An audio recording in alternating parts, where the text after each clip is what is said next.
यार ये रिक्शे साले को भी आज ही खराब होना था। अरे क्या हुआ, तेरा आए दिन ही रिक्शा खराब रहता है। अरे तू नया क्यों नहीं ले लेता?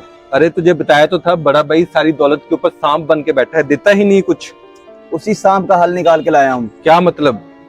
ये अपने भाई को पिलाना है पानी तुमने, उसका पत्ता साफ।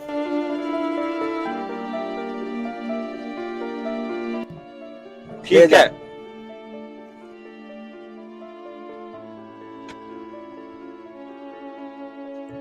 आज भाई से तो जान छूट जाएगी। ये लो भाई, आज मैं आपके लिए एकदम मीठा पानी लेकर आया हूँ। ठीक है भाई, मैं पी के देखता हूँ। बिस्मिल्लाहिर्रहमानिर्रहीम।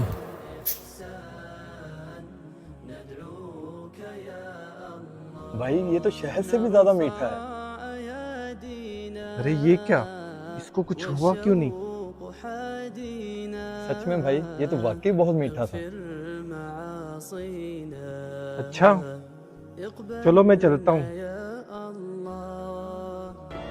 अरे यार, उसको तो पानी पी के कुछ भी नहीं हुआ। क्या? ऐसे कैसे हो सकता है? अरे यार एक बात है, जब मैंने अपने भाई को पानी दिया था तो उसने कुछ पढ़ा था। क्या कहीं उसने बिस्मिल्लाह तो नहीं पढ़ी थी?